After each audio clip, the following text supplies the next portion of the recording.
Ngingenile esikolweni kwa grade 11 apho iqale khona yabanzima impilo. Ngiphila nabangani nisiphume ekhayeni elingahluphekile njengami. Abebekwazi ukuthi baphelele ku-uniform, mina bengihlekwa nje ngezinye ingane ngoba i-uniform bingaphelele esikoleni. Manje-ke iqale lapho impilo yami ukushintsha. Ngaqala ngashintsha indlela yokugqoka ngisengidibene nalabangani abathi masingene kulento. Esikolweni i-uniform yami yaqale yabancane. Kwa-right-ke ngafunda. Qale lapho kuba ukuthi ngihehe othisha abanemali. Bengiqala lapho ngihlale ngigovoze mase ngihleli.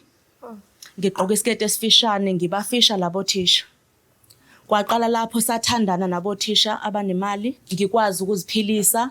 Ngikwazi ukuphilisa futhi nogogo. Ngiqamba manga ugogo ngithi imali ngisizwa ngabo thisha kuba bengibona ukuthi ndingane ehleli kulesikoleni. Kwaqhubeka lapho ke bhuti ngafumana imali kothisha ngishintshanisa othisha njalo esikolweni. Esikolweni esisodwa bengishintshanisa othisha ngilale nalona uthisha ngiqome lona ngilale nalona ngibashintshanisa njalo bengikhipha bengenzela yonke into. Ngaqala impilo yami ngayibona ukuthi hayibo iyashintsha impilo yami sekumnandi manje sengiya-enjoy impilo. Kule msebenzi wenu ikhona i-romance noma livele likhale? But ayikho i-romance lana ziyakhala nje.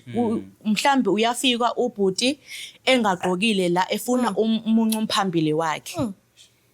Manje kuba buhlungu lapho anithandana. Ngeso sikhathi kuba buhlungu kodwa uyazama khona uba ukwenze ngobani imali le kusetshenzwa ngesikhathi. Uma unayo iclient kuyenzeka ukuthi likuhlukumeze likwenzise into ongayithandi.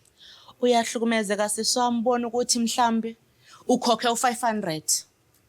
Sigqibe ngokuthi mhlambe ngizobheka phezulu kuphela. Akazuzenza phela.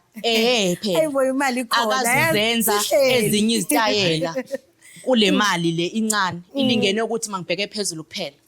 Siqede njengalokho. Mase sifika endlini useke yashintsha. Seke efuna ngimuncipha impilo yakhe into esingaqebanga ngayo.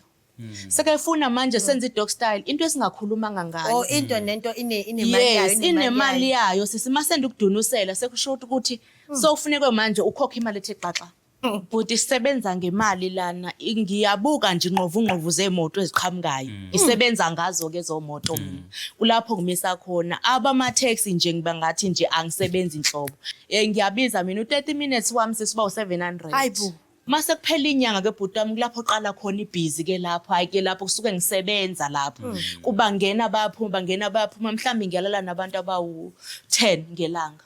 Ubungozi kulento yokuthengisa bhuti wami mhlambi uhambe nomuntu oyi1 uyafika lapho uyafica endlini bathathu ukhokhelwa umuntu oyi1 bathathu laba bantu manje uyaqaphela masolala nomuntu abathathu manje buqobeni oyi1 akusemnandanga sekufana nerape lapho akukho safe.